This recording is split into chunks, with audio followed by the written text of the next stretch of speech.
I live where there's no TV, there's no radio, there's no clocks, there's no electric lights.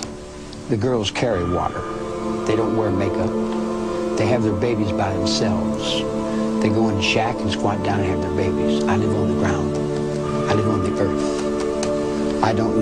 I lived in Hollywood, and I had all that, the Rolls Royce and the Ferrari and the pad in Beverly Hills. I had the surfboard and the Beach Boys and the Brewskis and the Neil Diamond and the Ralph Scott and the Jimmy Swift and the Elvis Presley's, Mesca Bestleys and all them guys. The Dina Martins and the Nancy Sinatras and the Gaffer Safran. Will you do it to me? I hear you do it good, honey, and all that kind of. Will you come up to my house later? So I went through all that, and I seen that was a bigger prison than the one I just got out of, and I really didn't care to go back to prison. See, prison doesn't begin and end at the gate. Prison is in the mind.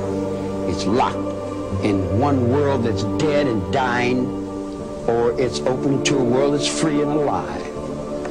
Drugs, LSD, I don't consider a drug. I don't consider peyote a drug. Those are more or less religiously significant awareness, mind-expanding apparatuses that come from the intelligence of the universe.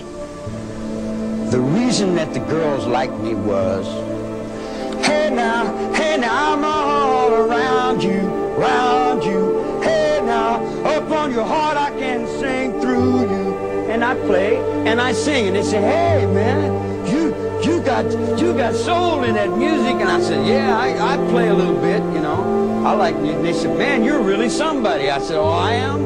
Oh, I just got out of jail. I don't know what somebody is. They like my music. They say, man, we want to get you over. I said, get me over for what? They said, we take you down here to Beverly Hills and we want to get you in because you're a star. I said, I'm a what?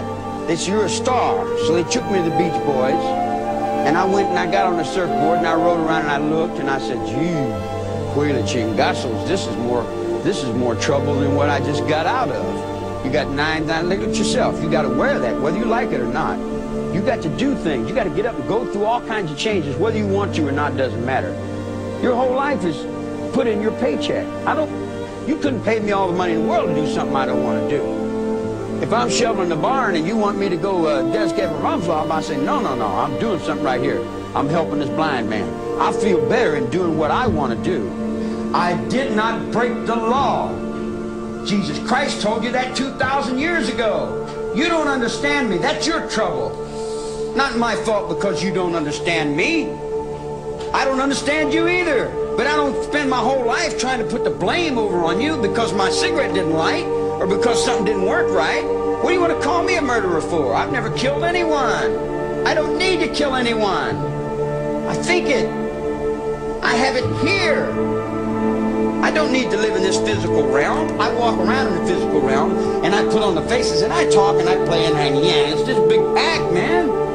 In the spiritual world is where I live. I exist in places you never even dreamed of.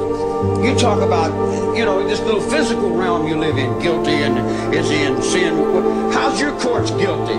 How many people do you think you've hung on the ventilators and the nut wards and forced medication on them? You see what I'm saying? You don't have any idea what the hell's going on. If you knew what the hell was going on in your own system, then you'd say, now I see what's creating this. Society's creating it. Society's saying, we want these Rambos. We want these killers. Oh, wow, man. Look at that dude there. And you got little kids looking in the book. And what are they selling in the oh, yeah, Sears and Roebuck. Rambo from 12 to 15. Kai Karate from age 5 to 17. And you got all your kids out here doing these crazy things. Now you want to come and say, Charlie Manson's the father of our country. We're convicting you for being Jesus Christ. We're convicting you for being the devil. We're convicting you for being responsible for our actions. I'm not responsible for anyone's actions but my own actions. In my whole life, I burglarized a grocery store, stole some nickels and dimes, busted open a stamp machine, stole a few automobiles, and cashed a couple checks. I'm a petty car thief. I've been with prostitutes and bums and winos and all my life. The street is my world. I don't pretend to go uptown and be anything fancy. I can, But I find more real in the world that I'm in than I do the tinsel. And the real world is the one I have to deal with every day, you know. Believe me, if I started murdering people, there'd be none of you left.